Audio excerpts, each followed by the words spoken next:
investasi, tentang payback period, kemudian NPV, ngitung NPV, internal rate of return, accounting rate of return, ya, keunggulan NPV di atas IRR dan sebagainya. Nah, ini sebenarnya basicnya kemarin udah dijelasin ya sama bapaknya. Oke, kita mulai aja untuk nomor berapa nih? Nomor 3, konsep question. Comparing investment criteria. Siapa yang mau? Yuk, ini masih konsep question loh.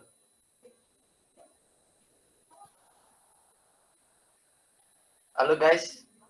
Suaraku kedengeran kan, Haniel? Kedengeran nggak? Oke. Ada yang mau kah? Tunggu 1 menit nih.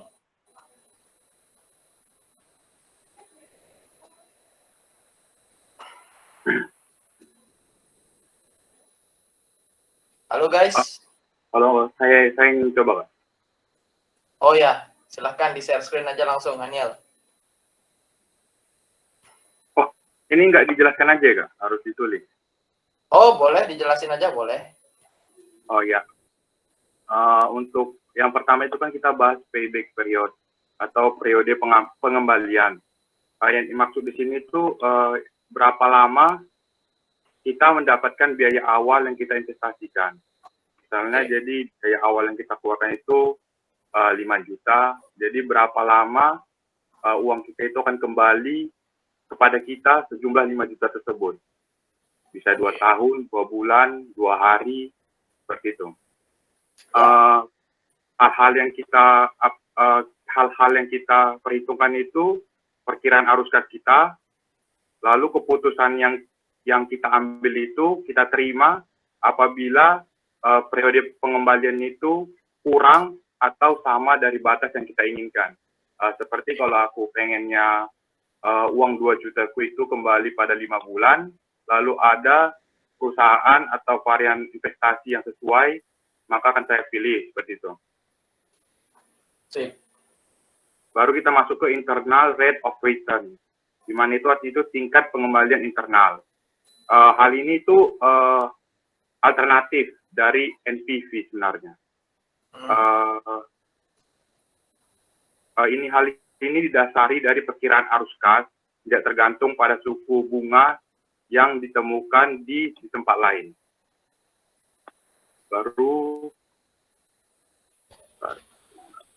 Lalu kita lanjut ke probability index. Ini tuh mengukurkan profitability. Iya. Indeks profitabilitas. Ini mengukur manfaat per unit biaya berdasarkan nilai waktu dari uang tersebut. Oke, lalu lanjut ke net present value atau NPV. Ini tuh perbedaan antara nilai pasar suatu proyek dengan biayanya. Nanti ada contoh soalnya di soal yang menghitung. Ikut, Kak.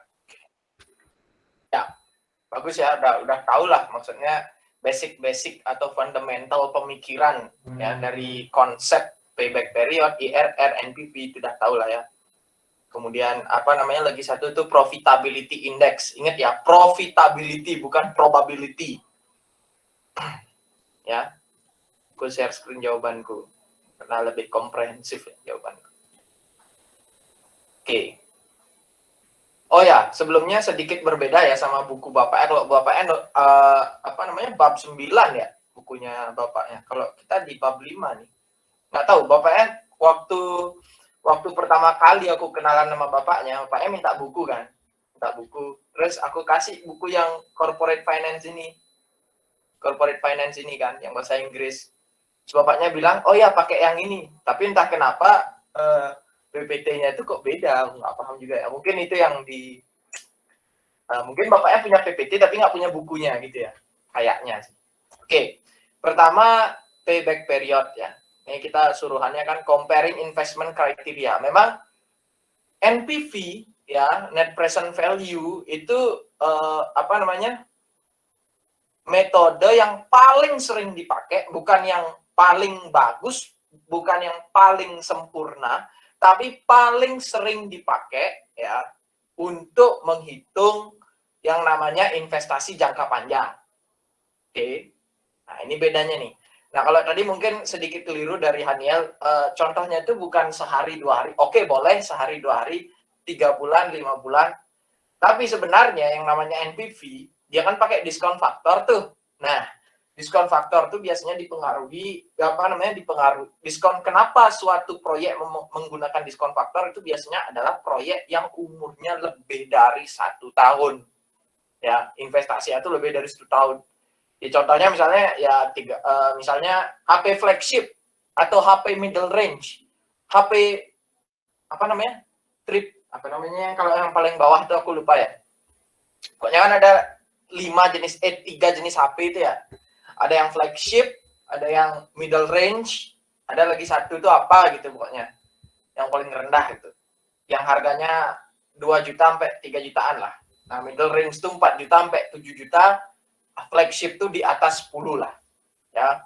Nah, kalau misalnya kita beli HP flagship gitu kan, sebenarnya kita beli HP itu investasi loh guys, ya. Itu nggak cuma sekedar beli HP terus kalian pakai Instagram, enggak. Itu ada manfaatnya sebenarnya.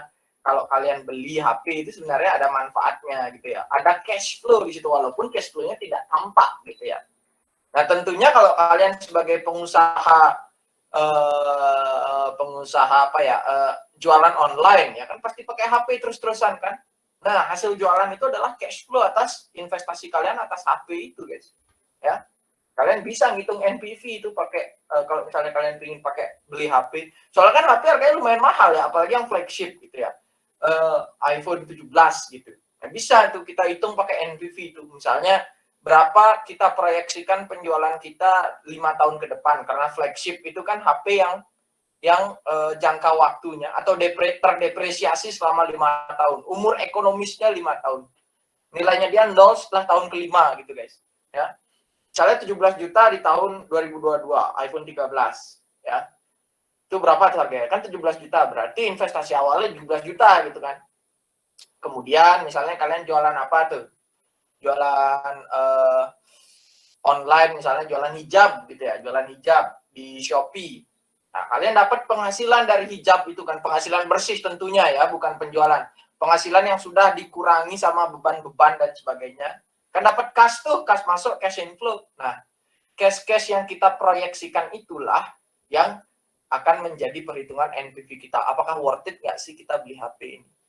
Kalau misalnya jualan hijab kalian tuh, ya let's say NPV-nya setelah di present value kan setelah 5 tahun itu cuma 10 juta, tapi kalian ngeluarin duit 15 juta, 17 juta di awal untuk beli HP iPhone, which is artinya it's not good ya, nggak worth it gitu ya, bahasanya nggak worth it. Nah, NPV lahir sebelumnya, metode NPV ini lahir, ada metode-metode sebelumnya guys. Jadi yang buat dia lahir ini adalah ketidaksempurnaan dari metode-metode sebelumnya. Ya, paham ya? Jadi ada metode namanya payback period. Ya, payback period ini simple aja. Misalnya itu udah kayak tadi, dikasih tahu sama Haniel. Payback period ini bahasa gampangnya balik modalnya kapan sih gitu ya. Balik modalnya kapan sih? Misalnya kalian beli 17 juta, jualan hijab selama 5 tahun, itu kalian proyeksikan dapat duit 30 juta total selama 5 tahun. Berarti kan fix balik modal. Nah, tapi kan itu setiap 1 tahun itu kan beda-beda ya cash inflow-nya biar mencapai 30 juta, kadang 10, ada 5 juta doang, 7 juta doang. Kalau misalnya permintaan hijab ini kayak sekarang nih, misalnya kan ada mau Ramadan gitu kan, sekarang mau bulan puasa mau Ramadan gitu kan. Berarti permintaan hijab kalian gede nih. Kayaknya untuk orang bersolek gitu kan, misalnya siap-siap mau mudik gitu kan. Nah, begitu besar tuh kalian memproyeksikan cash inflow kalian. Nah, itu kapan baliknya? Misalnya 2 tahun kemudian, 3 tahun kemudian gitu ya. Tapi jeleknya ini si payback period ini dia tidak memperhatikan time value of money, guys. Ya wes 30 juta tuh nggak di present value kan. Padahal kan 30 juta next time, 30 juta yang 5 tahun ke depan, itu kan kena inflasi dan macam-macam nilainya. Kalau ditarik sekarang, apakah 30 juta juga? Nah, kan belum tentu guys ya. Nah, itulah kekurangan dari payback period. Kemudian IRR. Nah, IRR ini sebenarnya temenan ya sama NPV ya. Cuman dia IRR ini tidak menunjukkan hasil asli. Berapa sih keuntungan asli setelah dia di present value-kan gitu kan. Ini dia tidak memperhatikan itu. Dia hanya menunjukkan persenan aja. Nah, untuk ngelihat gimana maksudnya IRR ini kok nunjukin persenan doang. Apa maksudnya Kak Nandia? Ntar kita ada contoh soalnya. Kemudian indeks profitabilitas. Nah, ini indeks profitabilitas ini bukan metode, guys. Ini kayak, oke, setelah kita nemuin NPV, berapa sih kira-kira profitabilitas kita? Ya, basically NPV itu adalah profitabilitas kita, cuman dirasiokan gitulah. Indeks profitabilitasnya adalah rasionya.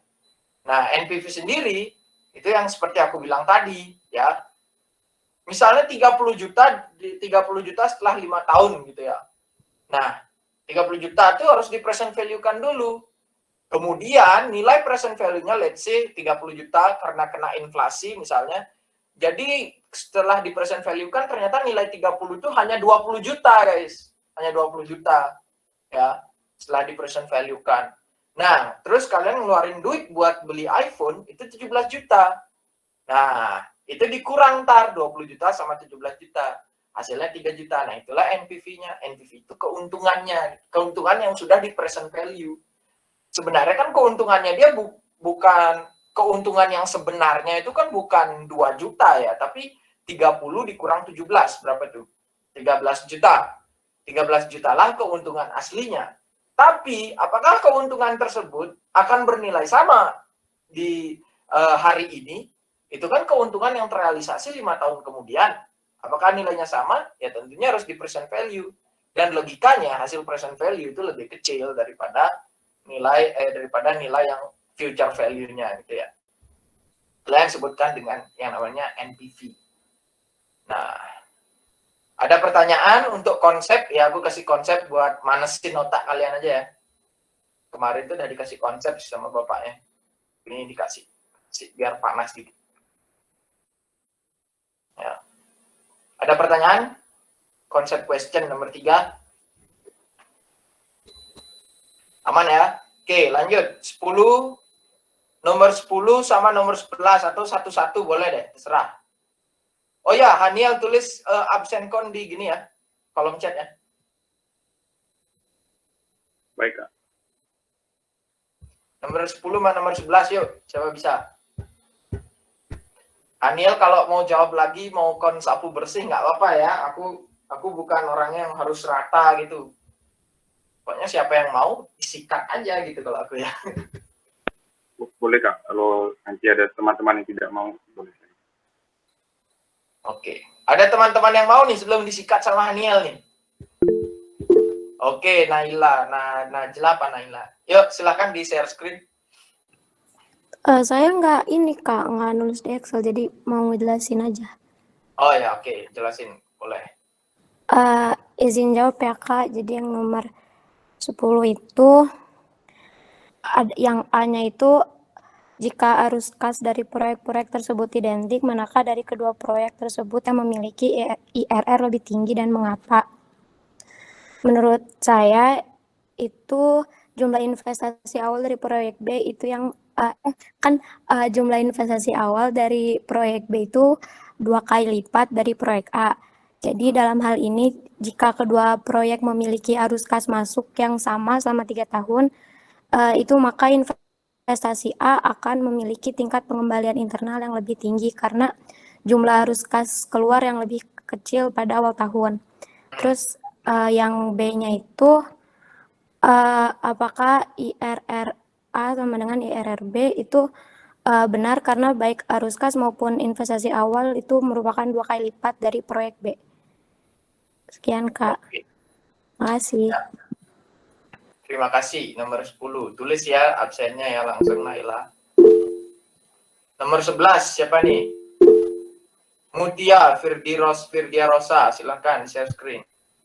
Aku juga nomor 11 itu nggak ditulis di Excel, Kak, pakai kata-kata aja. Oh, oke.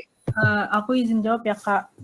Menurut aku itu yang lebih sensitif itu yang NPV proyek B lebih sensitif terhadap perubahan discount rate karena itu karenanya itu time value of money. Jadi arus kas yang terjadi lebih jauh di masa depan selalu lebih sensitif terhadap perubahan tingkat bunga. Itu Kak kalau menurut aku. Kasih Kak. Betul. Ya, si Naila betul, Mutia betul ya, bagus. Oke, aku share screen dulu punya aku.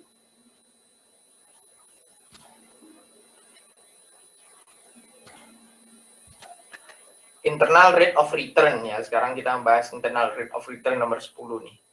If the cash flow from projects are identical, sama gitu ya, identik itu sama maksudnya.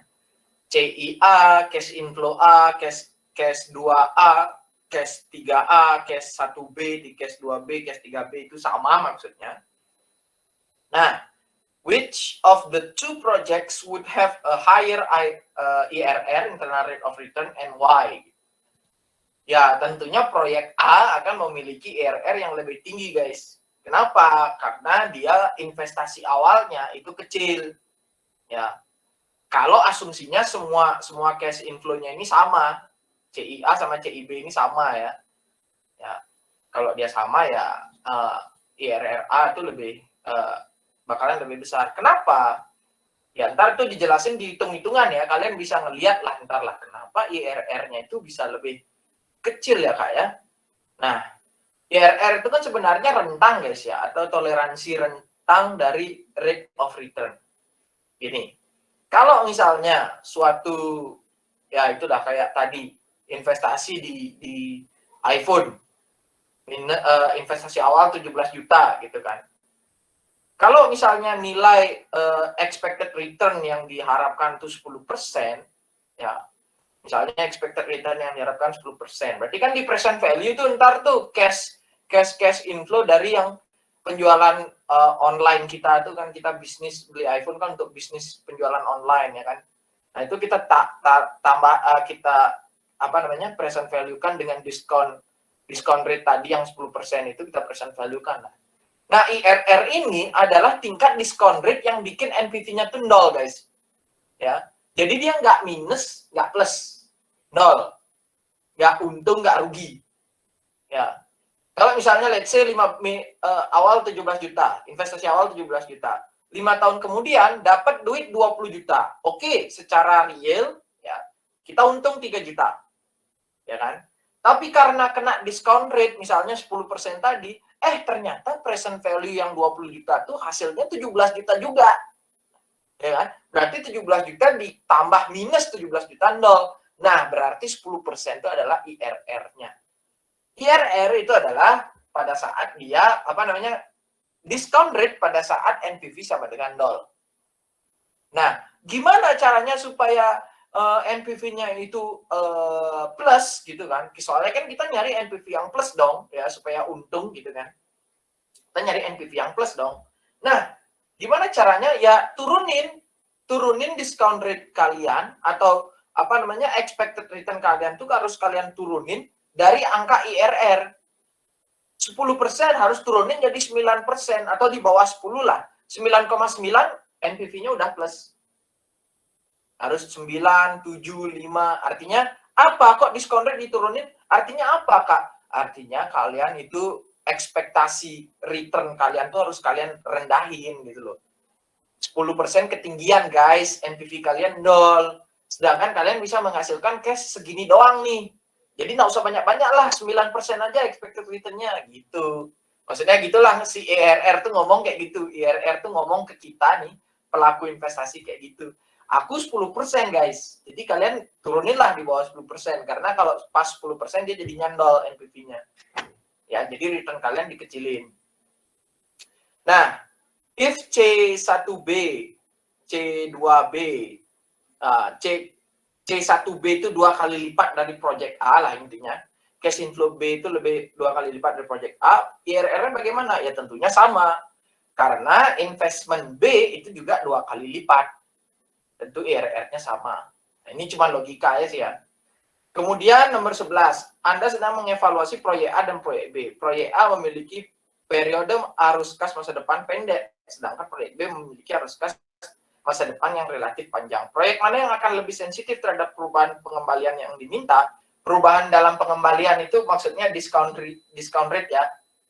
Maksudnya expected return maksudnya pengembalian yang diminta.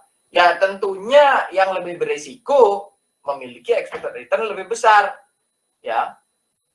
Bagaimana investasi yang lebih beresiko? Investasi yang jangkanya lebih panjang. Seperti yang aku bilang, kenapa government bond itu kok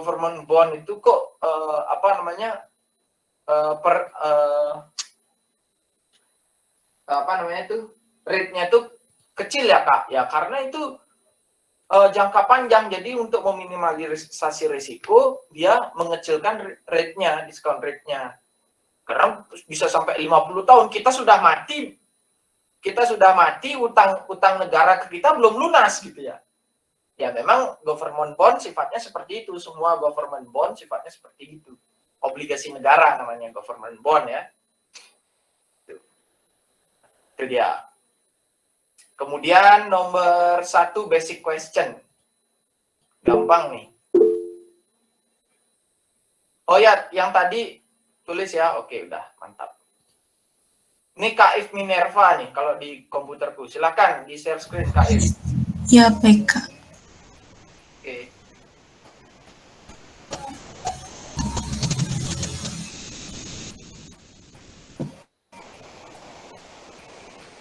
Sudah terlihat ya Kak? Sudah. Ya. Ya. Oke. Ini kan ini tabelnya saya salin dari soalnya. Terus diketahui dari soal itu bahwa Fuji ini minta payback periodnya itu dalam 2 tahun gitu uangnya kembali. Terus diketahui ada diskon rate sebesar 15%. Yang pertama itu kan diminta untuk cari payback period dari project A dan B. Ini untuk caranya itu tinggal kayak ini minus 10.000-nya ditambah dengan 6.500, hasilnya ketemu minus 3.500, terus ditambahin aja sampai ini tahunnya dari cash flow yang masuk di tahun per tahunnya. Terus akhirnya diketahui kalau payback periodnya itu dalam waktu 2 tahun. Jadi makanya si project A ini dapat diterima oleh si Fuji itu. Terus kalau untuk Sebentar aku potong. Ya. Biar gampang kon nyebutnya dikumulatifkan. Nah, itu namanya dikumulatifkan tuh. Ya, biar gampang kon nyebut, biar nggak ditambah ini dikumulatifkan. Itu bahasa statistiknya, oke? Ya, terus untuk project B juga sama kayak di project A. Ini investasi awalnya minus 12.000 dikumulatifkan dengan cash flow yang masuk di per tahunnya. Akhirnya ketemu kalau payback periodnya itu baru di recover investasinya itu di tahun ketiga. Jadi karena si Fuji ini mintanya selama 2 tahun, maka project B ini ditolak. Terus yang kedua meminta NPV. Kalau untuk NPV ini aku hitungnya pakai ini Kak, apa namanya, formula yang dari Excel. Boleh. Ya itu. Jadi kan ini NPV dalam kurung dimasukin rate-nya itu 15%. Terus ini di total gitu dari cash flow yang masuk di tahun ke-1 sampai tahun ke-3 ditambah sama investment awalnya. Terus ketemu di project A itu ada minus 140 dan di project B ketemu 399. Nah, terus ini dari 2 project ini yang diterima itu adalah yang project B karena dia hasilnya positif gitu. Jadi kayak investmentnya ke recover gitu. Sedangkan yang project A ini hasilnya minus. Gitu sih Kak. Oke, ini bagus ya. Lengkap, semua sudah terjawab, dapat poin 3 nih. Tulis If presensi sama poin kon 3 gitu biar nggak aku lupa. Iya Kak. Ini lengkap ya, payback period dan NPV. Jadi menurutku ini lumayan susah untuk kalian yang baru belajar NPV. Tapi ternyata si If bisa. Tapi ada sedikit kekurangan ya jawabannya If itu kurang spesifik gitu. Sudah benar, semuanya sudah benar secara kesimpulan, tapi kurang spesifik. Apa yang kurang spesifik? Ini guys. Nah, tadi sudah aku kasih tahu si If. Kumulatif ya bahasanya ya, bukan ini ditambah ini, tapi kumulatif. Kalian kalau yang nggak tahu apa itu kumulatif, parah sih menurutku. Jadi ini istilah kumulatif ini sudah ada sejak kita SMA ya. Maksudnya apa kumulatif tuh ya itu? Kan awalnya minus 10.000. Cash inflow di tahun pertama 6.500, cash inflow tahun kedua 4.000, cash inflow tahun ketiga 1.800. Kumulatif itu maksudnya apa? Yang kayak retain earning itu loh guys. Retain earning itu kan kumulatif. Yang sebelumnya ditambah sama yang baru. Terus yang disajikan di laporan keuangan adalah yang di hasil penambahan itu. Hasil penambahan itu apa namanya? Kumulatif. Ya. Kalau kalian nggak paham istilah kumulatif, parah sih. Jadi karena kita sudah belajar pengantar akuntansi, which is artinya sudah tahu lah retain earning itu penyajiannya gimana, itu secara kumulatif penyajiannya. Jadi aku anggap kalian sudah paham ya istilah kumulatif. Sebenarnya simple sih, tinggal kalian lihat, oh ini tuh maksudnya kumulatif, tinggal kalian lihat aja ntar ini pengerjaan Excelku ini, gininya, apa namanya, rumus-rumusnya. Nah, jadi langkah awal untuk menghitung payback period itu adalah membuat tabel kumulatifnya dulu, kayak si KF tadi itu. Tapi gimana pun bentuknya terserah kalian ya, mau di bawahnya atau di sampingnya kayak aku ini terserah. Ya. Nah, ini kalau aku di sampingnya nih. Sama kan ya tabel kumulatifku sama si KF tadi. Nah, untuk menghitung payback period tuh guys, ya boleh aja sih kita bilang kayak oke, di proyek A ini tahun kedua dia udah apa namanya? Kira-kira di tahun kedua lah, antara 1 sama kedua lah dia lunas gitu kan. Terus untuk yang project B ini antara tahun kedua sama ketiga, karena kan yang kumulatifnya secara kumulatif ini tahun ketiga sudah plus gitu ya. Kira-kira di sinilah dia balik modal payback periodnya. Tapi angka spesifiknya gimana caranya nyari? Ya kayak gini guys. Nah, 1,88 tahun tepatnya untuk project A. Bukan 2 tahun ya. Tadi kan si KF bilang ya sekitar 2 tahun. Nah, tapi kalau tepatnya berapa? 1,88 tahun. Oke. Project B juga 2,2 tahun. Caranya ngitung gimana? Nah, ini. Udah ada ya di Excelnya 1 plus minus yang biru ini, investasi awal, dikurang apa namanya, cash flow di tahun pertama, atau cash flow sebelum dikurang seluruh cash flow sebelum dia apa namanya, sebelum dia plus kumulatifnya nih. Nah, ini kan dia plusnya di tahun kedua nih, berarti di tahun ke-1 aja cash flow yang warna merah nih minus. Kemudian per yang cash flow pada saat dia apa namanya, pada saat kumulatif cash flow-nya plus. Nah, ini kalau yang B. Nah, ada tambahan dia lagi 1 yang warna ungu. Seperti yang aku bilang tadi.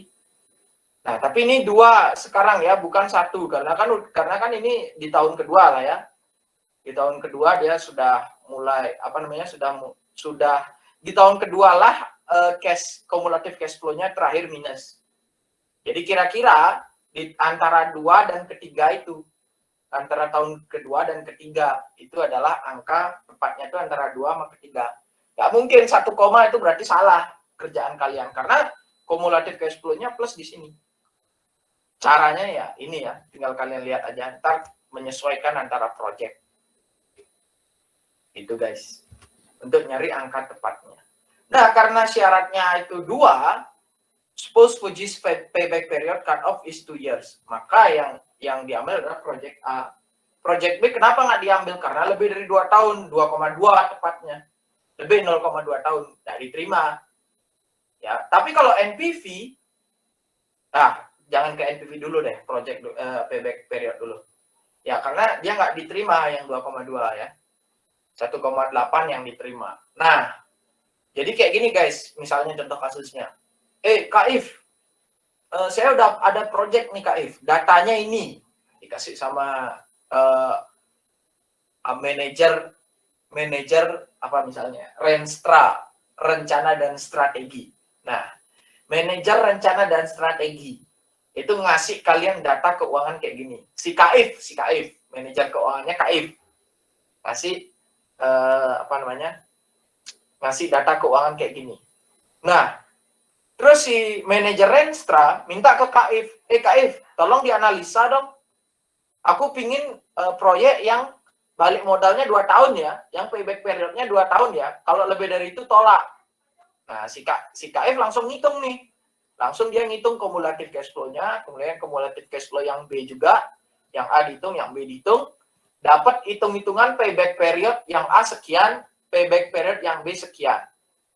Oke, dia datang lagi ke manajer Renstra nih si Kaif ngeliatin hasilnya. Pak, ini yang benar yang kita pilih itu yang ini ya, yang A ya, sesuai orderan Bapak untuk pilih yang di bawah 2 tahun. Ya ini Pak, yang A. Nah, tapi Kaif nggak cuma sampai situ analisanya. Ya, sebagai seorang manajer keuangan nggak sampai situ analisanya.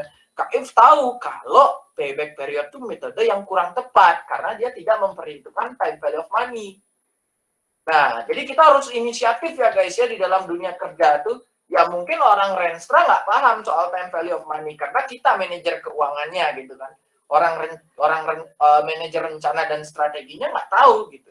Dia cuma tahu ada proyek doang, tapi dia nggak tahu time value of money ya. Jadi kita disuruh ngitung sebagai seorang ahli keuangan. Nah, si Kaif tuh ngasih gitu kan, ngasih perhitungan untuk yang NPV. Perhitungannya bagaimana? Boleh kayak Kaif tadi atau pakai modeling Excelku seperti ini guys. Nah, saranku ya pakai modeling Excel ya karena lebih enak, lebih transparan. Kita tahu yang kedua, yang ketiga discount. Nah, ini bukan present value tapi discounted cash flow. Discounted cash flow. Oke. Nah, ini yang B juga aku ganti discounted cash flow. Nah, ini tabel yang pernah aku kasih dulu ya sama kalian sama. Nah, penjelasannya gimana? Penjelasan untuk isi tabel ini gimana, Kak? Ya, kalian tinggal input aja data yang sudah ditentuin.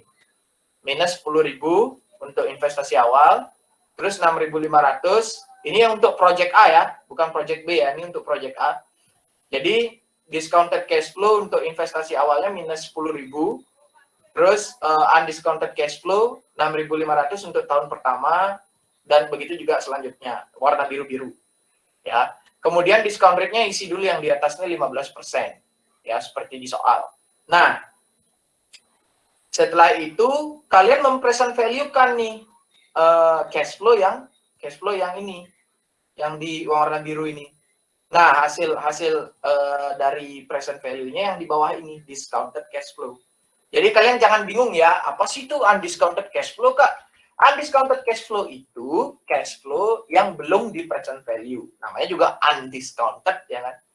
Kemudian discounted cash flow ini adalah cash flow yang di present value. Kak, itu kenapa ada min 10.000 di discounted cash flow? Sebenarnya tuh kita ikut loh guys, kita mempresent value-kan yang 10.000 ini juga loh guys. Ya jangan salah, minus 10.000 ini kita present value-kan juga. Tapi present value di tahun kendol itu hasilnya 1 guys. Ya. Nah, sekarang aku kasih tahu. Terus Kak, itu kolom diskon faktor apaan Kak? Nah, sekarang aku kasih tahu tuh apaan diskon faktor ya. Mana dia nih? Oke, pain. Jadi gini guys, ini udah pernah aku jelasin apa belum? Cuman aku ulang aja deh ya, biar jelas.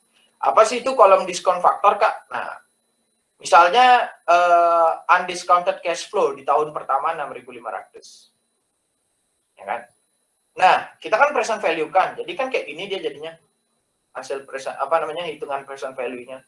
6.500 per 1 plus 15%. Pangkat 1 kan gitu kan. Inilah diskon faktornya. Inilah diskon faktornya. Nah, gitu guys. Jadi ini boleh dipecah, hitungannya boleh dipecah jadi 6.500 dikali 1 per 1 plus 15% pangkat 1. Ini diskon faktornya. DF, diskon faktor. Nah, hasil perhitungan ini ya discounted cash flow-nya. Jadi, maka dari itu di sini kalian bisa lihat formulanya ya. Undiscounted cash flow dikali diskon faktor. Ya, diskon faktornya ini. Diskon faktornya ini. Jadi kayak kita pisah gitu loh antara diskon faktor sama undiscounted cash flow. Kita pisah, kemudian jadi discounted cash flow. Nah, kayak gitu guys. Kemudian tahun kedua juga sama. Ya, tahun ketiga sama. Ntar kalau misalnya ada proyek yang tahun keempat, tahun kelima, gimana Kak? Ya tinggal tambah aja, ini tinggal di drag ke kanan nih. Nah, drag lagi kanan. Discount faktor ini ya angkanya tergantung sama discount rate-nya, ya kan? Ini loh 15% ini kan discount rate nih. Nah, ini kalau berubah jadi 16% gitu misalnya, ya berubah lagi dia diskon faktornya. 20% berubah lagi diskon faktornya. Beda lagi hasil discounted cash flow-nya. Undiscounted cash flow-nya nggak bisa berubah. Terus, ini kenapa tetap min 10.000, Kak? Ya karena tahun ke nol, guys. Tahun ke nol berarti kan dia ntar jadinya hitung-hitungannya kayak gini nih. Kalau tahun ke nol. Kalau tahun ke nol kayak gini dia jadi hitung-hitungannya. 10.000. Ya, ini karena capital outflow, ini karena cash outflow, makanya dia ada minus, guys. Ya, ini kan cash outflow nih. 1/15% pangkat 0. Nah, siapa tahu pangkat 0, semua bilangan yang di pangkat 0 hasilnya berapa? 1, Kak. Oke. Nah, karena hasilnya 1 ya, minus 10.000 per 1. Maka dari itu di sini tetap 10.000. Karena diskon faktornya ini 1 nih diskon faktornya. Coba ya aku drag ke sini ya. Aku drag ke sini ya. Nah, 1. 10.000 per 1 ya 10.000. Maka dari itu orang-orang tahun ke nol ini, tahun sekarang itu ya tetap 10.000. Gimana caranya ngitung NPV-nya ya? Tinggal di sum aja ini. Minus 10.000 tambah 5.000 ini kan otomatis plus ya jadinya ya, karena angkanya bukan minus. Ya, minus 10.000 semacamnya 139. Kaif gimana Kaif? Sama nggak hasilnya sama yang gini? Sama punya kon yang pakai rumus? Sama nggak Kaif? Halo Kaif? Ya sama kok Kak. Cuman kalau punya saya tuh udah dibuletin gitu. Coba kon buka, kan bisa dibuka tuh. Coba kon buka komanya. Coba kon buka komanya. Ini pakai ini nih. Nah, nih. Iya, sama Kak. Sama ya? Nah. Iya. Terserah kalian mau pakai cara Kaif, mau pakai cara aku gini. Serah ya. Gitu guys. Tentunya kalau misalnya kalian sama manajer ya cara Kaif tuh bukannya aku nyalahin caranya Kaif ya. Kan, tapi kan kalau kayak gini manajer bisa tahu nih. Oh, tahun pertama ini, oh tahun kedua sebesar ini, tahun kedua. Ntar dia tanya tuh, coba diubah ganti dong angkanya jadi 2.000 ya karena tahun ketiga tuh ada ada itu udah kayak tadi misalnya tahun ketiga tuh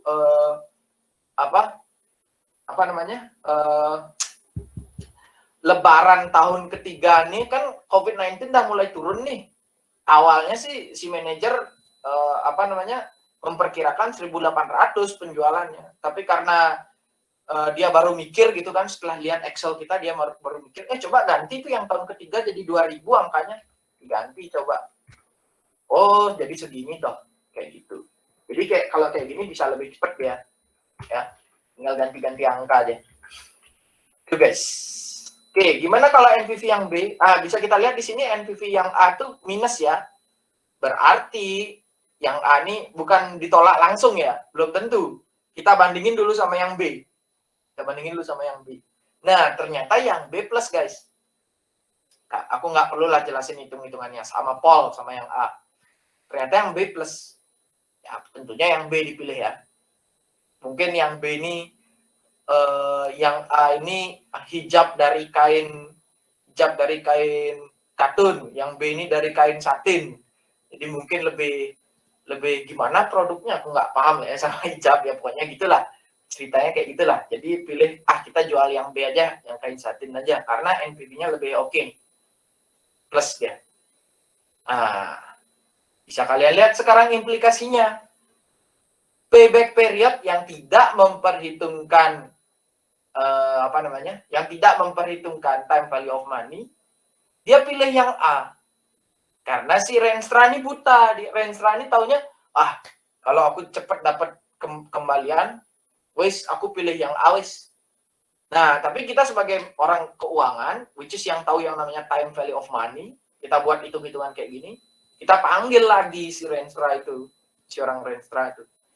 Pak, ini kalau berdasarkan NPV itu adalah bla bla bla, cerita kita jelasin gitu kan sama orangnya itu. NPV itu adalah bla bla bla. Jadi dia hitung-hitungannya itu basically berdasarkan time value of money, Pak. Gitu gitu ya. Jadi yang Bapak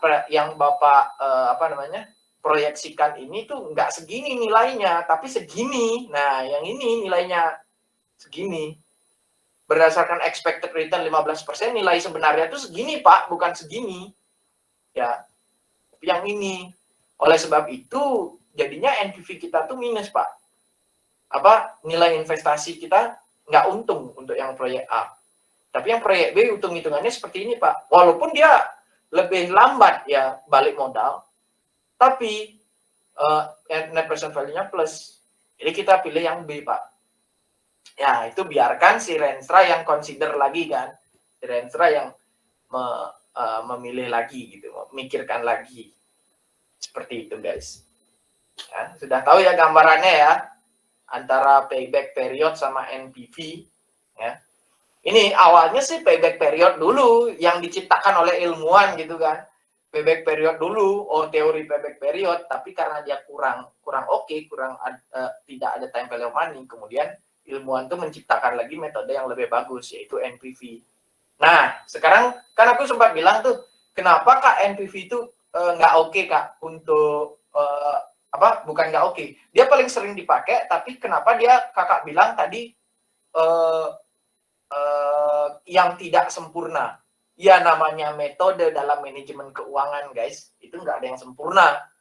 Memang setiap industri punya metodenya masing-masing. Setiap bisnis model, setiap jenis perusahaan, bahkan di satu industri pun kadang-kadang perusahaan menggunakan metode yang berbeda. Tapi NPV ini adalah yang paling sering dipakai. Tapi kenapa dia bisa nggak sempurna? Ini guys, discount rate ini yang bikin dia nggak sempurna. Jadi setiap tahun, ya, secara praktiknya, setiap tahun orang itu berekspektasi atas investasi itu beda-beda, guys. Karena kan situasi ekonomi juga beda-beda. Kita nggak pernah tahu bakal ada perang Rusia sama si Ukraina. Kita nggak pernah tahu bakal ada COVID-19. Ya, kita nggak pernah tahu apa yang terjadi pada saat pemilu 2024. Siapa yang menang presidennya, kita nggak pernah tahu.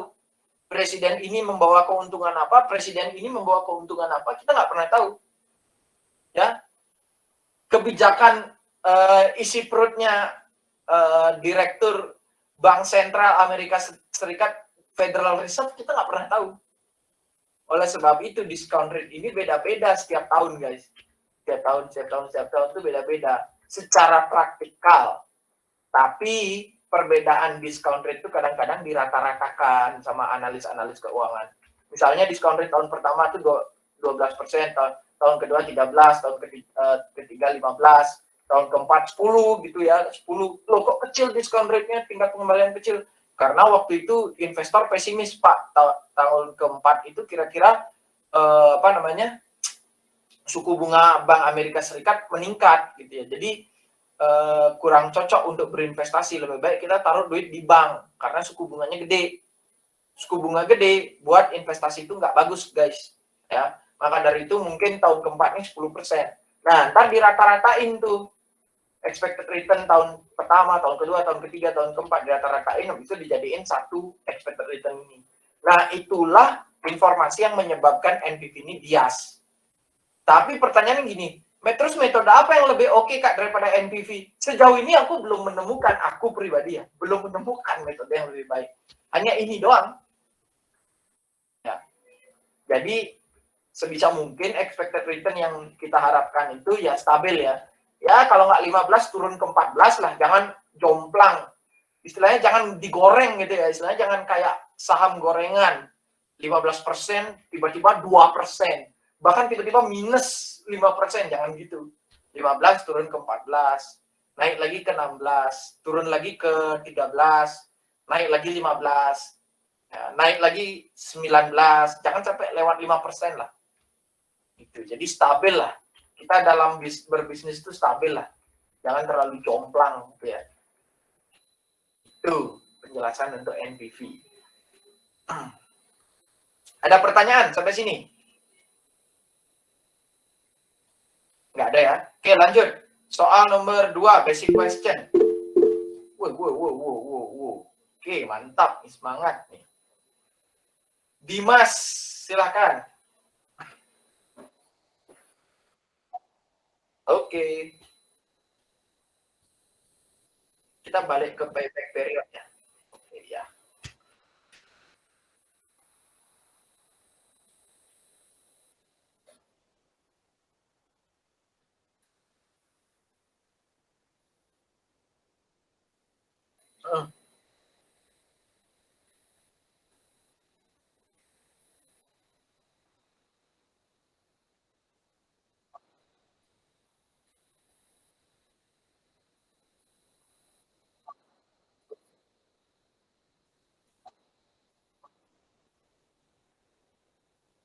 Betul.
Oke.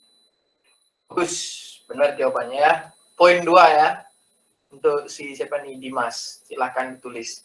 Udah benar jawabannya, penjabaran Excel-nya juga udah oke. Bagus. Sekarang versiku.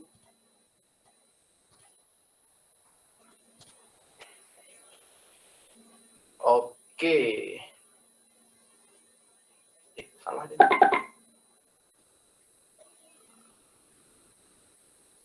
Mana nih?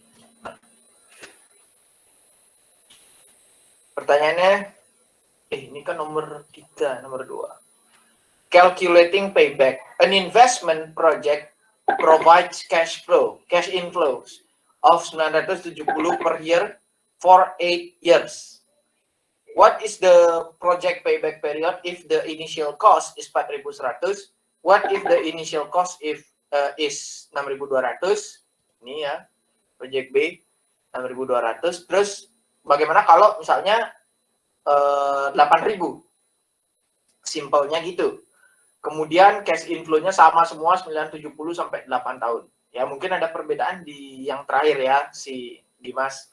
Kalau jawabanku never, tapi jawaban kon juga benar juga, cuman logikanya never sih jawabannya. Karena kan ini cuma sampai 8 tahun ya. Kon tadi tambahin jadi yang ke-9 ya.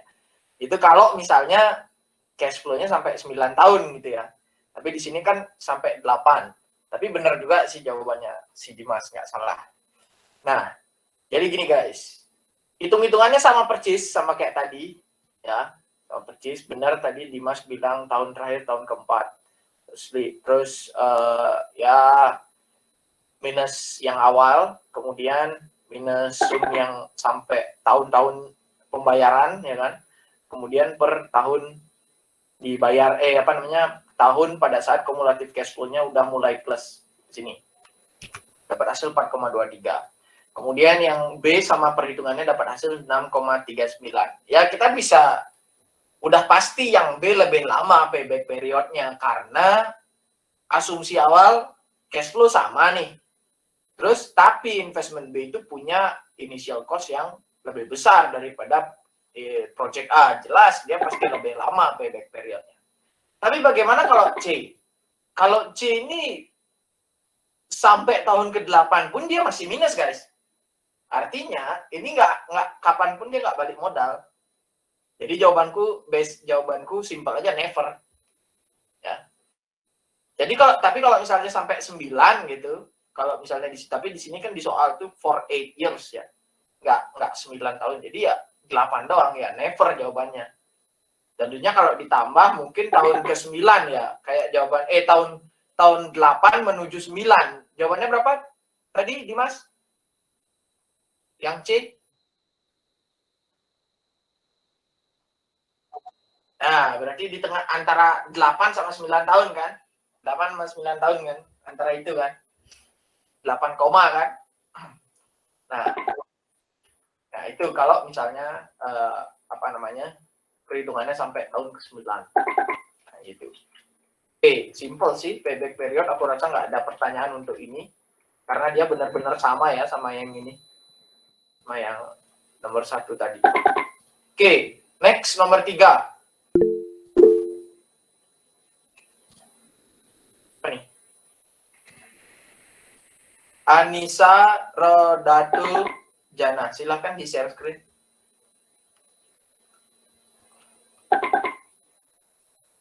Halo, Anissa? Oke, sebentar, Kak. Oke.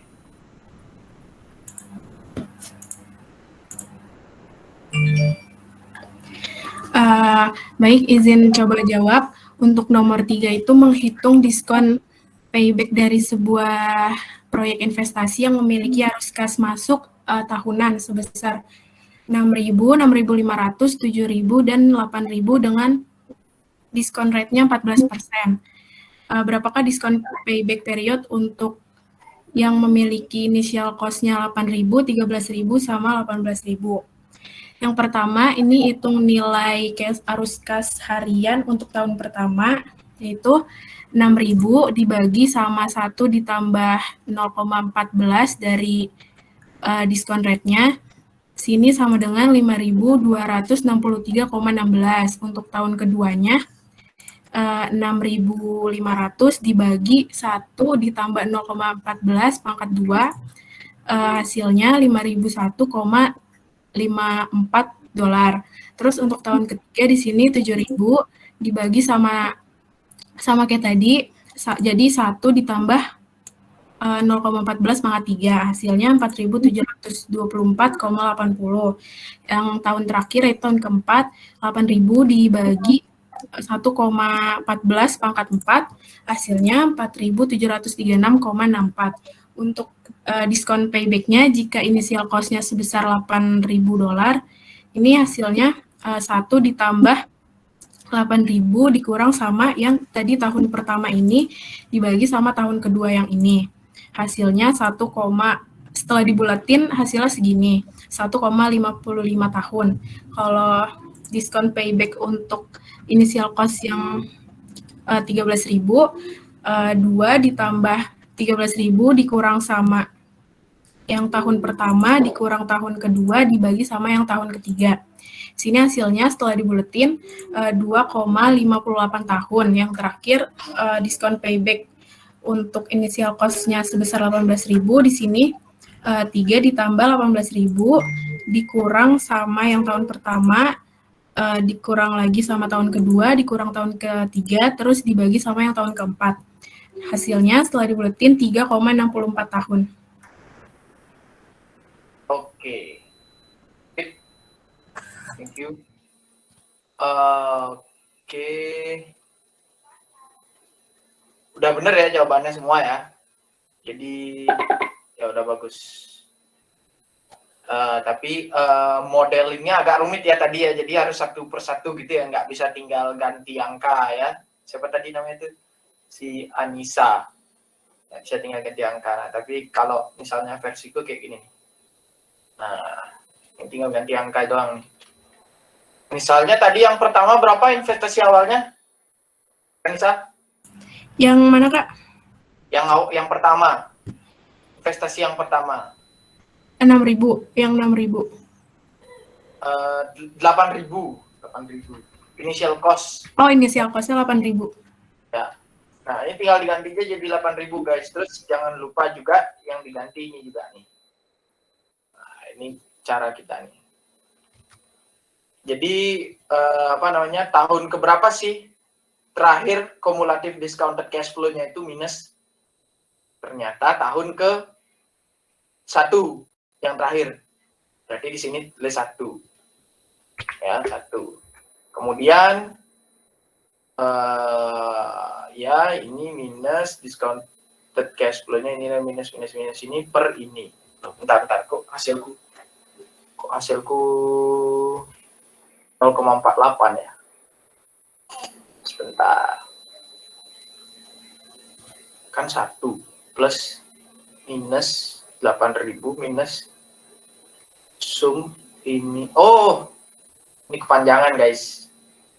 Nah, ini kita harus setting ya, nggak sini dia. Set, terus ini di sini. Nah, itu untuk yang tahun pertama. Benar nggak 1,55? Sama, Kak. Nah, ini guys. Basically discounted payback period. Nah, ada kata-kata discounted-nya ya. Kalau payback period yang biasa itu kan kayak gini nih. Nggak 970-nya ini nggak di present value. Bedanya sama discounted payback period, 6.000, 6.500, 7.000, 8.000 itu discounted dulu. Didiscounted dulu. Kemudian yang kita kumulatifkan bukan 6.000 ini guys. Angka kumulatifnya adalah angka discounted cash flow-nya. Nah, ini kumulatif discounted cash flow. Bukan kumulatif undiscounted cash flow. Kalau ini kan kumulatif undiscounted cash flow. Kenapa kumulatif undiscounted cash flow? Karena 970 ini tidak di present value kan. Payback period biasa. Kalau ini discounted payback period. Nah, cash flow-nya itu didiskontkan dulu. 6.000 jadi 5.263. Nah, PR-nya di sini nih. Kita nggak ada yang namanya rumus ya di discounted payback period, tapi jarang sih dipakai discounted payback period. Nih, langsung aja NPV apa bedanya gitu ya. Kenapa mesti pakai discounted payback period? Tapi nggak apa-apa kalau misalnya kita penasaran gitu kan. Nah, ini biru, kemudian sumnya di sini merah per ungu. Ya. Kenapa cuma satu doang yang merah ya? Karena memang satu aja periode dia minus. Kumulatifnya periode minusnya itu cuma satu. Maka di 5.263 aja. Sama kayak tadi nih. Nah, ini periode minusnya berapa? 4. Berarti merahnya 4 tuh. Ungunya yang terakhir. Ungunya kumulatif discounted cash flow. Pada saat kumulatif discounted cash flow-nya mulai plus. Sini. Ya. Ini sebenarnya hitung-hitungan payback period ini logika ya sebenarnya. Bukan gini, bukan rumus ini. Aku ini ngitung kayak gini, ini logika. Maksudnya gimana? Ya, kalau misalnya kumulatifnya minus di tahun pertama, terus di tahun kedua itu sudah plus, oh wes berarti hitung-hitungannya antara 1 sama 2 ini udah dah. Pasti dah discounted payback periodnya itu pasti dah antara 1 sama 2, nggak mungkin 3. Kenapa? Karena kumulatifnya udah plus di tahun kedua. Artinya udah ada. Aku nggak mau jelasin kumulatif lagi deh, ntar muter-muter lagi penjelasannya. Ya karena kumulatifnya udah plus di tahun kedua. Apa definisi kumulatif? Cari sendiri ya. Nggak mau ngajarin kalian. Itu keterlaluan sih kalau nggak tahu. Karena kan retain earning kalian sudah belajar. Kalau itu nggak tahu berarti retain earning nggak tahu juga. Bahaya kalau nggak tahu retain earning. Ya. Ini, jadi kalian harus tahu nih. Nah, kemudian bagaimana kalau nilai berapa initial cost yang kedua? Apa tadi namanya? Berapa initial cost yang kedua tadi? Yang tahun kedua itu 2,58. Initial cost-nya bukan. Oh, 13.000. 13.000 ya. Berarti minus 13.000. Nah, ternyata kita tahu sekarang kumulatif cash flow-nya itu masih minus nih di tahun kedua, tapi udah plus di tahun ketiga. Berarti hasil discounted payback periodnya antara 2 sama 5 inilah hasilnya nanti. Sekarang kita perbaiki dulu. Berarti ini ke sini tahun ketiga, terus ini ditambah set. Nah, sama ini lagi satu. Ini kan berubah soalnya dia di tahun kedua terakhir dia minus kumulatif. Berarti di sini 2. Sama nggak 2,58? Sama, Kak. Oke. Terus yang terakhir berapa? Initial cost 18.000. 18. Sekarang kita tahu nih, nambah lagi nih kumulatifnya sekarang di minus di 3 nih. Yowes. Ini caranya langsung aja. 3 merahnya ungunya kita pindahin ke sini. Nah, sini. Set. 3,64 sama nggak? Sama. Oke. Dah selesai. Kenapa AAR nggak dihitung, Kak? Ya, karena soal AAR nggak ada di buku ini, aku nggak paham juga dah ya. Tapi memang AAR tuh seperti yang Bapaknya bilang kemarin, yang paling sering kepake NPV. Jadi kalian nggak usah khawatir. AAR juga gampang, hitung-hitungannya nggak susah ya. Hitung-hitungannya AAR tuh nggak susah. Jadi tinggal average net income per total book per average book value. Terus pertanyaannya, kenapa Kak kita pakai discount rate yang apa namanya? Kenapa kita nggak pakai AAR? Kenapa kita pakai IRR gitu kan? Internal rate of return. Karena memang internal rate of return itu temennya NPV, guys. Ya. Kalau AAR itu bukan temennya NPV, dia accounting AAR average accounting return. Jadi dia ngitungnya dari net income. Kalau ini kan dari cash flow nih. Ini kan cash flow 6.000, 6.500, 7.000, 8.000. Ini cash flow, guys. Undiscounted cash flow. Kalau itu dia net income. Average net income. Jadi seperti yang kalian tahu sejak awal, net income itu adalah angka akuntansi. Which is nggak semuanya berbentuk kas. Misalnya depresiasi, itu kan harusnya kasnya plus ya. Tapi kasnya plus betul, tapi dia sebagai pengurang net income. Makanya accounting average accounting return itu kurang bagus untuk dipakai. NPV aja wis. Pokoknya kita mikirnya NPV sama IRR aja wis di metode di NPV ini, karena emang ini aja core-nya gitu ya. Kenapa kita tetap diajarin AAR, kenapa kita diajarin payback period dulu ya sebelum kita masuk ke NPV, supaya kita kayak tahu aja, oh sebelum ada NPV, payback period lah yang dipakai. Kenapa? Karena suatu teori itu lahir, guys. Karena ada teori yang pertama, suatu teori yang lebih bagus itu lahir karena ada teori yang lebih lama. Misalnya kayak bumi kita nih bulat. Sebelumnya ada orang dulu yang ngomong bahwa bumi ini datar. Kalau kalian terus jalan ke ujung laut, itu kalian bakal jatuh tuh. Ya, kalian bisa jatuh. Itu karena teori bumi itu datar. Nah, tapi kalau nggak ada teori bumi datar, kita ilmuwan nggak bakal nemuin teori bumi bulat gitu. Paham ya? Jadi itulah kenapa fungsinya kita belajar dulu payback period sebelum kita belajar NPV, metode yang lebih oke. Ya, karena belajar metode yang awal supaya kita tahu basic. Ntar larinya kemana nih? Metode yang baru ini larinya kemana nih? Ternyata larinya ke time value of money kan, bedanya di situ. Nah, seperti yang kalian tahu, time value of money yang kita pelajari di awal kemarin itu ternyata berguna sekali ya. Ini NPV nih, ngitung proyek nih. Gitu guys. Oke, karena udah soal terakhir, ada pertanyaan sampai sini? Oke, Rike Ratnari. Silakan mau tanya apa, Rike?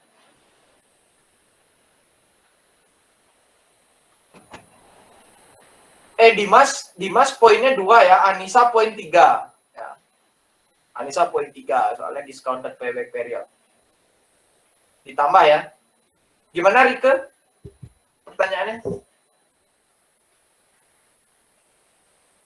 Ini Riko udah on mic tapi nggak keluar nih suaranya nih. Pasti gitu nih kasusnya. Haniel, dengar nggak suaranya Rika, Haniel? Tidak.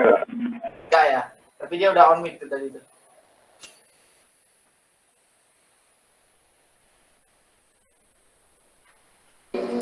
Udah kedengeran belum, Kak?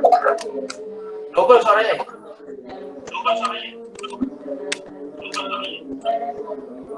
Tadi Vicecon satunya lagi matiin dulu coba. Yang aktif doang dihidupin. Oke, gimana?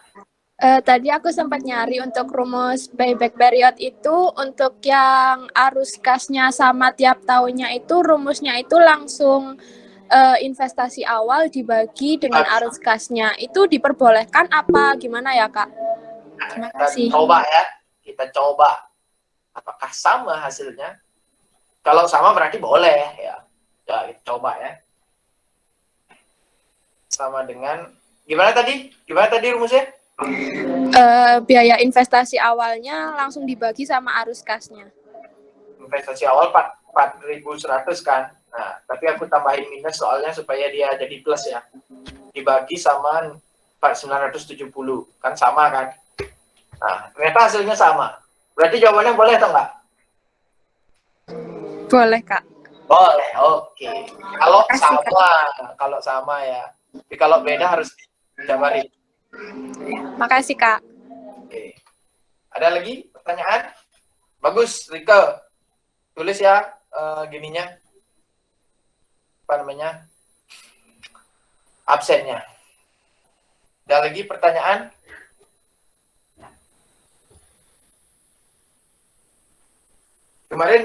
Kemarin nggak kesusahan kan ya ngerjain UTS-nya ya?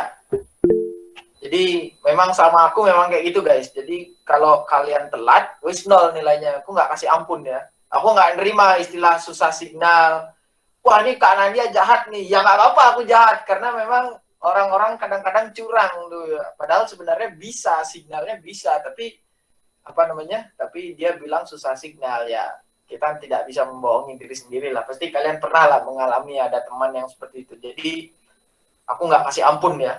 Karena 2,5 jam itu sudah lebih dari cukup untuk 10 soal. Nah besok nih ya UTS-nya itu 9 soal, aku kurangin 1. Tapi waktunya 1,5 jam guys. Bukan 2,5 jam. Karena ngikutin waktu waktu apa namanya? Waktu penyesuaian waktu buat apa namanya selama bulan Ramadan. Oke. Di 1,5 jam 9 soal. Bisa sih, yang jelas belajar aja setiap apa yang aku ajarin tuh belajar aja Paul. Pahami cara aku buat Excel. Pasti bisa. Oke, Andi. Silakan Andi. Kok dia off mic? Halo. Ya, Halo. Nah, itu soalnya ABC-an kayak kemarin, Kak.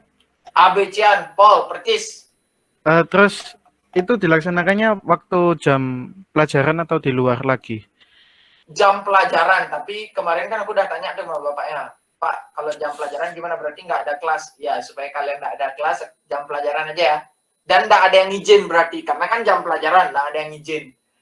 Ya, nggak ada istilah izin kak tabrakan sama ini, nggak ada. Kalian harus kuliah memang di jam itu ya, nggak bisa kalian ngambil kerjaan lain. Wah kejam kali Kak Nadia, emang aku kejam, bodo amat aku. Aku kejam ya. Apa lagi, ayo. Bagus Andi,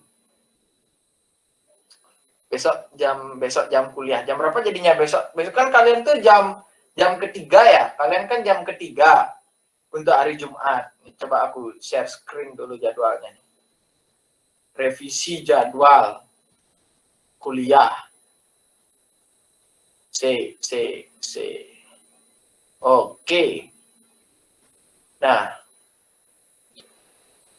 dengan mode kalian daring apa hybrid sih? Daring. Daring, Kak. Daring. Yang di atas ya, yang ini ya. Nah, sebelum bulan Ramadan tuh kalian kalau Jumat jam ketiga kan, jam ketiga tuh 13 sampai 15.30 kan 2,5 jam tuh. Tapi kalau misalnya pas Ramadan itu 13 sampai 14.30 hari Jumat. Berarti dari jam 1 besok sampai jam 14.30. 90 menit. Ya, waktu kalian 90 menit ngerjain. UTS bisa lah, gampang kok soalnya, nggak susah. Kalau belajar, kalau nggak belajar mah susah. Ya, nggak ada yang izin ya di hari ini, nggak ada yang izin karena memang kalian harusnya kuliah di hari itu, jadi nggak kasih izin. Kak izin, saya mau ke Malang. Ada tuh temanku tutor lain tuh bilang dia punya mahasiswa terus dia ke Malang. Kalau aku ya bodo amat ya. Ya jangan ke Malang dong, itu kan jam UTS. Ke Malangnya lain kali. Pesen tiket lagi, bayar lagi Kak. Ya memang seperti itu. Dunia nggak selalu dunia tidak selalu gimana sih bahasanya, dunia tidak selalu berdasarkan keinginan kalian guys. Nah, jadi aku biasakan seperti itu. Manajemen keuangan, expected return, kalian expected return 10%. Wow, dunia tidak segampang itu guys. Ntar kalian bakal stres. Biar kalian tahu, manajer-manajer keuangan di Wall Street ya, di New York sana itu, ya itu tempat idaman seorang manajer-manajer keuangan kerja, New York, Wall Street, daerah Manhattan.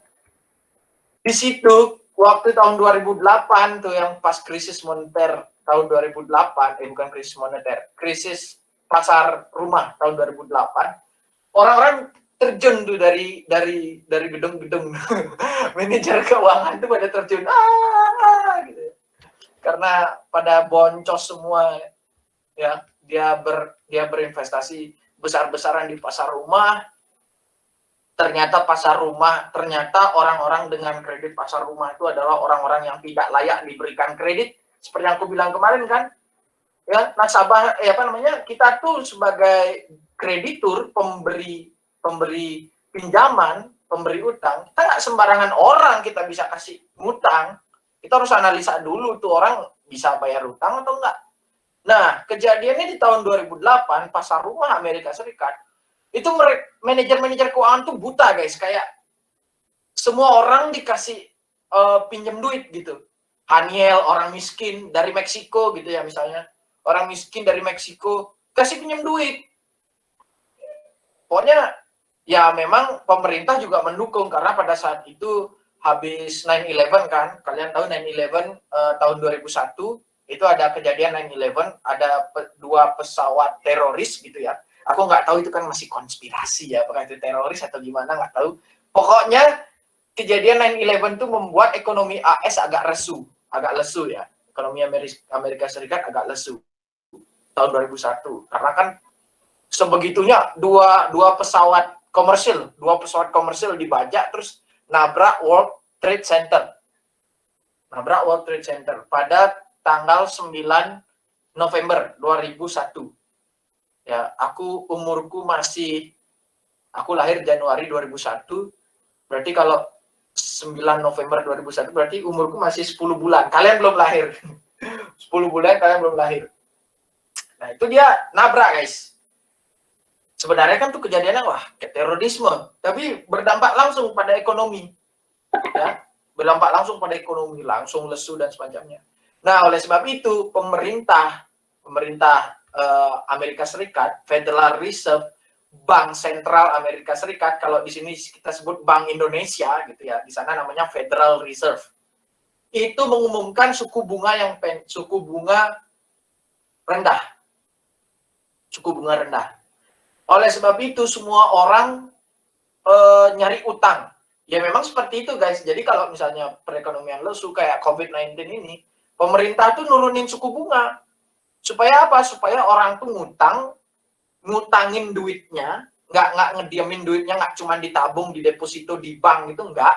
Tapi dia kayak ngutangin orang untuk grow up lagi perekonomian, grow up lagi sektor swasta, grow up lagi startup, grow up lagi para wira swasta, baik itu UMKM ataupun perusahaan yang sudah besar. Nge-grow up lagi perusahaan itu gimana caranya? Ya, dikecilin suku bunganya. Suku bunga dikecilin, pada saat kalian nabung di bank, biasanya kalian dapat 5%, karena dikecilin, kalian cuma dapat 2%, bahkan di Amerika Serikat itu 0, guys. Kalau kalian nabung di bank, ya, di deposito di bank di Amerika Serikat, 0% bunganya. Coba. Segitunya mereka, seradikal itu mereka untuk membangun perekonomiannya. Kalau di Indonesia berapa, Kak? 3,5%, guys. Informasi terakhir yang aku baca 3,5%. Kalau kalian nabung di bank. Maka dari itu lebih enak dong kalian beli obligasi, beli saham. Lebih enak kan? Saham 10%, obligasi 6,5%. Kan lebih enak daripada nabung di bank 3,5%. Ya, tapi ya tentunya ada risikonya. Risikonya ya gagal bayar obligasi ataupun nilai saham kalian yang turun. Ya, itu risikonya. Nah, jadi untuk menumbuhkan ekonomi itu si Federal Reserve itu mengecilkan suku bunga. Tapi masalahnya guys, yang dikecilin suku bunganya di sana, yang memanfaatkan adalah sektor properti justru. Bukan sektor konsumer, bukan sektor makanan ringan, bukan sektor-sektor yang bisa nge-grow up ekonomi. Malah justru sektor properti. Sektor properti bisa juga nge-grow up ekonomi, tapi kalau kebanyakan istilahnya burst atau pecah gitu ya. Pecah. Nah, jadi pada saat itu orang-orang bank-bank itu, bank-bank swasta, bank-bank investasi itu dia kayak buka yang namanya produk KPR. Kalau di Indonesia namanya KPR, kredit perumahan rakyat. Kalau di atau hipotek, bahasa lainnya hipotek, kredit perumahan rakyat atau bahasa lainnya hipotek. Kalau di sana mereka nyebutnya mortgage. Mortgage, oke? Nah, seiring berjalan waktu, investor nih greedy, guys. Investor-investor yang kelebihan duit nih, kan dia naruh di bank bunganya 0%, which is artinya nggak bisa berinvestasi di bank. Ya, terus kalau di saham gimana? Di saham waktu itu ya oke lah, bagus lah, tapi saham itu resikonya tinggi. Kalau rumah itu zaman waktu itu tahun 2001 sampai tahun 2000 ya mulai 2001 deh, setelah 9/11 tuh harga rumah itu stabil meningkat. Tapi si hipotek ini ngasih return yang gede. Terus risikonya kecil. Beda sama saham. Saham returnnya gede juga, tapi risikonya tinggi. Nah, disitulah mereka mulai salah kaprah. Investor greedy, taruh duit banyak untuk berinvestasi di ngasih-ngasih orang kredit untuk bangun rumahnya. Nah, awalnya sih orang-orang yang awalnya sih orang-orang yang ngasih kredit itu orang-orang yang layak ya, maksudnya dia punya pekerjaan, dia punya gaji di let's say $1.000 per bulan, $250 itu dibayar untuk ngelunasin rumahnya, dibayar secara cicilan untuk ngelunasin rumahnya. Masalahnya di sini orang dengan penghasilan cuma $100 dikasih kredit yang mesti bayar 250 per bulan. Di situ mulai masalah. Orang-orang pada nggak bisa bayar. Akhirnya semua debitur gagal bayar. Semua debitur gagal bayar, which is artinya supply rumah meningkat di pasar. Ya, awalnya gini guys. Awalnya investor-investor tuh mikir, wah ini kalau orang gagal bayar, rumah tuh kan nilainya meningkat nih selalu. Jadi kalau misalnya dia ngutang $100.000 untuk beli rumah, untuk suatu rumah gitu, satu bangunan. Nah, investor ini mikir, wah nilai bangunan ini nggak turun kalau misalnya si orang ini gagal bayar, ya si orang yang minjem utang $100.000 ini gagal bayar, ntar si rumah ini tinggal dijual aja ke pasar dan pasti untung karena nilai rumah tuh harganya naik. Tapi masalahnya, karena terlalu banyak yang gagal bayar, rumah itu jadi oversupply. Ya. Ilmu ekonomi, semakin besar penawaran, semakin besar penawaran, nilai maka harganya semakin rendah. Ilmu ekonomi. Ini pernah oversupply dah nih rumah. Akhirnya rumah-rumah itu nilainya jatuh. Karena oversupply. Nah, nilai rumah jatuh, jadi si investor ini jual rugi rumahnya. $100.000 nih harusnya. Dia mikir bakal naik ke 125. Tapi karena rumahnya oversupply, banyak yang gagal bayar, malah turun nilainya jadi let's say jadi $50.000. Itulah yang menyebabkan kebangkrutan. Di tahun kebangkrutan secara massal di tahun 2007 akhir itu mulai terdeteksi krisisnya. Tahun 2007 akhir. Nah, apa yang terjadi sama investor-investor yang gagal bayar itu? Terjun tuh dari bangunan, guys. Terjun. Wah, mati deh mereka semua ya. Karena utang sana, utang sini, ya. Demi memodalkan tuh orang-orang yang nggak bisa bayar rumah. Nah, itu yang aku sebut sebagai dunia keuangan tuh nggak bisa tuh kita prediksi ya secara tepat banget. Oke, kita memprediksi tapi secara tepat banget. Bukan kita memprediksi tapi Tapi prediksi yang bagus adalah, gimana sih bahasanya ya? Prediksi yang bagus adalah prediksi yang tidak sesuai sama prediksi kita. Paham nggak? Misalnya suatu saham, kita prediksikan akan meningkat menjadi 125 nilainya. Dari $100 nilainya akan meningkat jadi 125 nilai investasinya. Which is artinya untung $25. Nah, tapi sebagai manajer keuangan yang baik, kita harus berpikir kebalikan tuh. Oke, kita memprediksi nih saham nilainya 125. Tapi prediksi kita atau yang kita lakukan seharusnya itu kebalikannya guys. Jadi kayak, wah ini bakalan jatuh nih, bakalan turun. Artinya kita berinvestasi tetap di saham itu, tapi kita menyiapkan asuransi. Kalau misalnya saham itu jatuh nilainya. Harus selalu seperti itu. Nggak boleh kita beli saham aja blek $100 tanpa kita mengasuransikan saham itu, nggak boleh. Apalagi ya kalau $100 sih nggak masalah ya.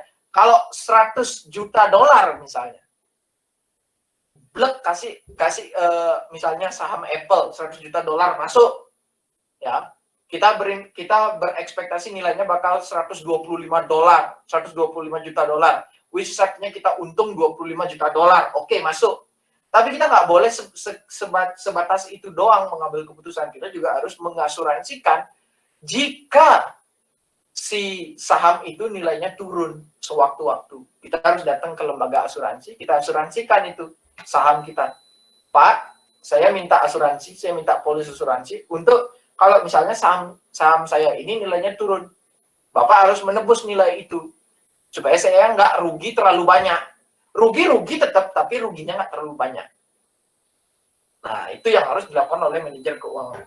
Jadi dunia nggak sebaik itu guys untuk orang keuangan. Dan aku terapkan di UTS kalian. Jadi aku nggak sebaik itu guys. 1,5 jam sudah cukup, lebih 0 ya. Nggak ada waktu untuk susulan, nggak ada pur lah.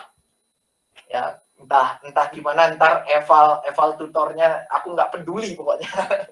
Yang jelas kan aku ngajarin kalian bagus dan semacamnya ya, jadi ya gitulah.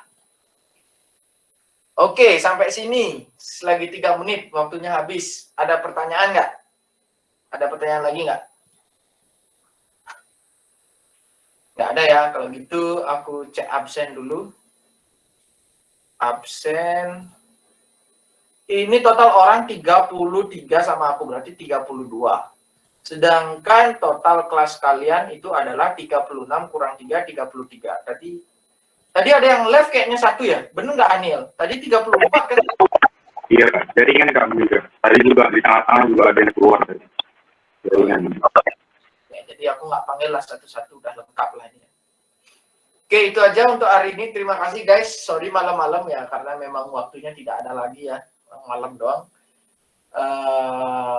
Oh ya, selamat lagi untuk teman-teman yang menunaikan ibadah puasa. Selamat malam. Silahkan kembali ke aktivitas masing-masing.